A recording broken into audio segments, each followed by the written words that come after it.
Welcome to the Daily DLP. I'm your host, Ash Thompson, and today I'm going to go over all the strengths and weaknesses of the Saints defense and how the Lions could attack them on Sunday. Let's get it on.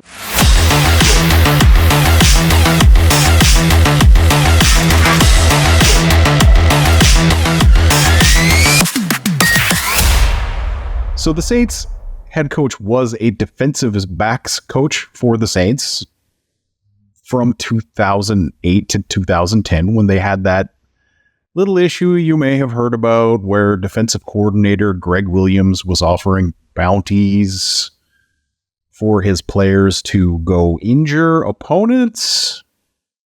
Some of you might be a little young to remember that at this point, but that's a thing that happened in the NFL not all that long ago. It would be silly for me to hold one of his underlings unaccountable, but given this guy's track record as a head coach, he definitely does lean towards a bit of a throwback mentality. His teams are tough, hard-nosed, and they do come to play ball. Well, his defenses do anyway. The fact that Aaron Glenn came from this defensive structure, like coaching the same position group that Allen had been the coach of at one point, might lead you to believe there are a lot of similarities in the way that the Lions and Saints play defense, and I'm not saying there are none.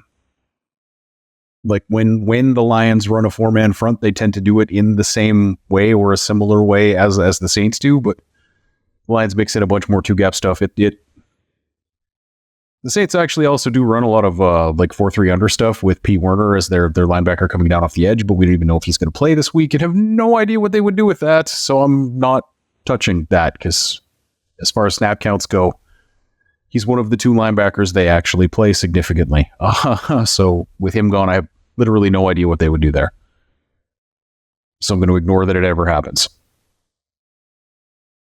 They have the same issues that the Lions do facing mobile quarterbacks.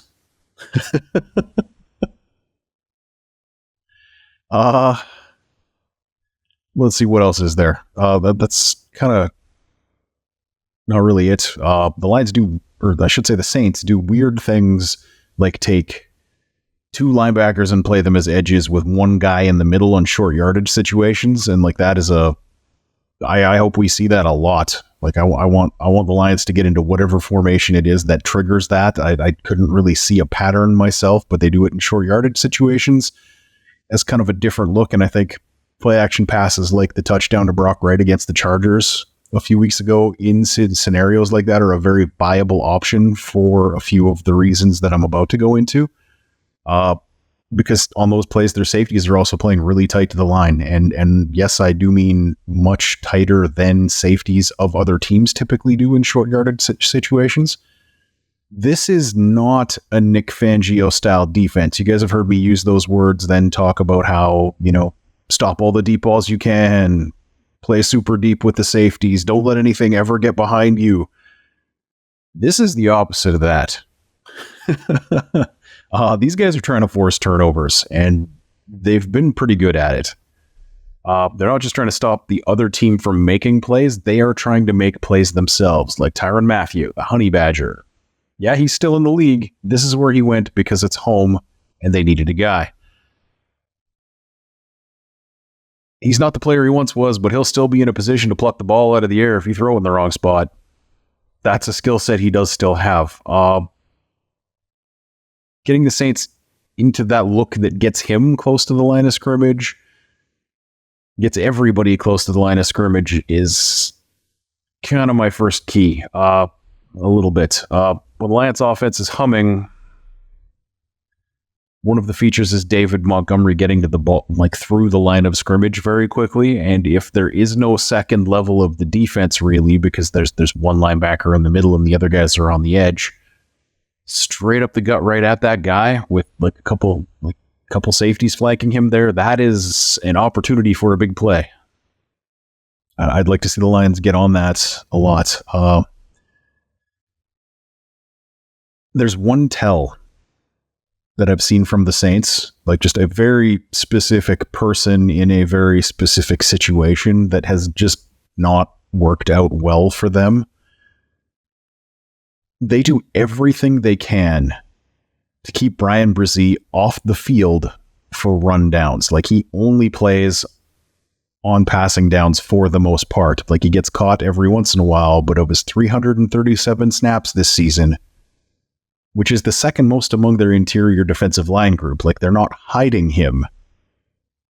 They just do everything they can to keep him off the field in certain situations. Of his 337 snaps, 224 of those have been pass rush snaps. That's 66.4%. That's really high for somebody who plays that much. And there's a reason. If you weren't paying attention to anything I said about the draft, and I wasn't doing this at that point, so unless you're part of the 5% of the people who watch these things that are in the Slack, which you can get into for only $5 a month, DetroitLionsPodcast.com. I'm told it's the most intelligent chat on the internet regarding the Detroit Lions. At least that's what I'm being paid to say. Love you guys. But anyway, unless you're part of that 5%, and realistically most of them even probably weren't really paying much attention to the things I was saying, probably 10% of them actually listen to anything I said. So for like the 6 of you hearing or seeing this that were paying attention to what I'm saying, you'll recall that Clemson did this with Brzee as well. Even going so far as to call timeouts at times in close games in short yardage situations to get him off the field on run plays, because he is legitimately terrible at this. Like, the Saints haven't gone that far that I saw. Like, I did only watch 4 of their games. I did not see them call a timeout to get him out of there. But they're not far off it. They do try to avoid it as often as is reasonable. And there is a reason. Like, he's been a reasonably good pass rusher given the fact that he is a rookie. Like, interior defensive linemen can't be expected to destroy worlds in their rookie seasons. It just doesn't happen very often. So the fact that Brian Brzee has the same pass rush win percentage as Isaiah Buggs at a solid 4.1%, according to PFF, isn't really alarming. Like, that's not a super high number. I think it's somewhere in the 60s in terms of among interior defensive linemen, but that is someone who should be on the field. That is a starter in the league level as a rookie, which is all you can reasonably ask. That's the strength of Brzee's game. His get-off is far from elite, but his second effort quickness and power are really, really high. In the run game, though, he's a victim. It's a similar problem to what Lions fans have seen from Broderick Martin in his brief appearance for the team. And it's the reason you haven't seen him more, by the way. This is like, he just stands straight up at the snap and then goes. And against the pass, that creates space, lets you use your length to get past the guy. Versus the run, that means the offensive lineman is always, and I do mean every single play, starting with a massive advantage in terms of momentum. And at 6'5", his upward momentum at the snap makes him just a mark in the run game. So while his pass rush grade is in the mid-60s, which is great for a rookie interior defensive lineman again, his run defense grade is 34.3. It's the reason I thought the Lions would not even look at him in the draft. And now that he's on the opposition, it is an opportunity for the Detroit Lions. And just for a frame of reference, the Lions fans will be familiar with, like, as bad as the Lions defensive tackles not named Aleem McNeil have been at times, there's only one who has more than 10 run defense snaps that has graded within 20 points of that against the run. They're not good. He is legitimately terrible. Even Martin, who this is the weakness in his game that makes it so the Lions don't play him, is in the low 50s as far as his PFF grade versus the run. Like, his single performance was bad enough to keep him from dressing on game days for the rest of the year so far. So runs and passing situations straight at Brian Brzee very quickly are the basically, like, that could be just a cheat code for annihilating the Saints defense, because he will not do anything about that.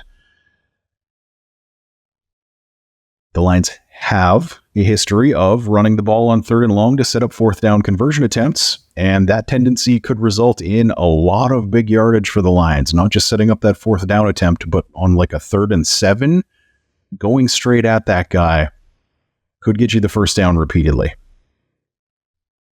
Like, the Saints are 6th worst in the league already in terms of yards per carry allowed this season. The Lions running game has an opportunity to have themselves a ridiculous day on Sunday. And Brzee on the field, that's number 90 in your programs, is a tell for when the Lions may just immediately check into a run right at him. So you see 90 on the field, you see Jared Goff look around a little bit and then say some things and everyone's paying attention. I suspect they're going to audible into running directly at him a lot. Cam Jordan's the name we know off the Saints defensive line, just casual observers of the NFL. He's been in the league a long time. He's been a high-level pass rusher. He's made a lot of Pro Bowls, yada, yada, yada, yada, yada. Very good player. Well, Carl Granderson leads their team with 5.5 sacks. And the next defensive lineman or edge on that list is Cam Jordan with 2 on the year. It's a phenomenon we're probably pretty familiar with in Detroit. Except without Aleem McNeil in there doing that. Because while Brzee has a good grade, the actual production on that is 1.5 sacks in 224, is that what I said? Pass rush snaps. Not great. So the Lions should be able to keep Goff upright on Sunday, and that means that the turnover issues should largely go away, because he is an incredibly good quarterback when he is not getting hit at all, and he shouldn't be getting hit at all this week. That also means the opportunity to get the ball downfield to J-Mo or Josh Reynolds or Khalif Raymond will be there. Like, the Saints defensive backs are gamblers. They go after the ball, like I said earlier. So putting it over their heads is a better idea than trying to thread the ball through tight windows. In terms of big plays down the field, I mean, the Lions are still going to try to open up gaps in the zones and yada, yada, yada, do the things that they do. But deep balls will be there. 100%. The Saints are 2nd in the NFL with 14 interceptions on the year. So like I said, like, trying to put it through the windows is a terrible idea against this team. They've shown that they will just go get it from you. But they do have a player who is having a, frankly, really bad year, and has had probably about a bad year and a half, and that's Marcus May. Like, he was suspended earlier in the year for 3 games due to a violation of league substance abuse policy relating to a DUI he had in 2021 when he played for the Jets. And his season has been, that was in September, so his season has kind of been derailed by missing a bunch of games in the middle of it. Like, he's not a bad player, but he just hasn't been playing well for the last while. He's a free safety, and the Saints use him closer to the line than he's comfortable with. Like, he's lined up in the box or the slot more often than he would likely prefer. It's kind of like when the Lions do that with Kirby Joseph, where they put him in the box or the slot, and like, he tries. But that's not what got him in the league. That's not what got the Saints to pay Marcus May a bunch of money. It's just a bit of a mismatch in terms of skill versus job. Just poor decision-making process on their part. This one's not super complex for the Lions, honestly. Like, the D-line has a hole you can run at, and they can't pressure the quarterback, but the secondary does get after the ball. So you run the ball, then you run the ball when it says, like, when the analytics say you should throw the ball, you still run the ball. And then when the safeties are playing tight to the line, you throw it over them. There's 1,000 more specific ways to get into that, but I can't claim to be in Ben Johnson's head on exactly how he's going to do that. It could be St. Brown victimizing May, kind of the way that he did Rasul Douglas earlier in the year.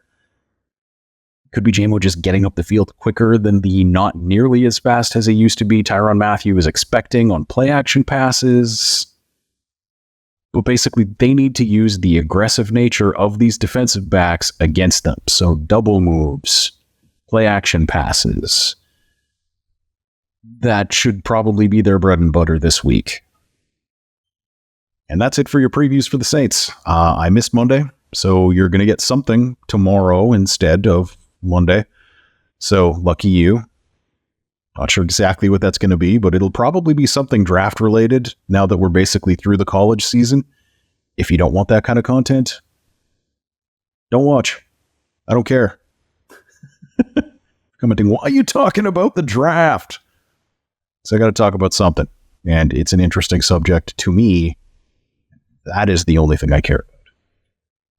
So, see you tomorrow. Or not. Up to you. Either way, have a great day.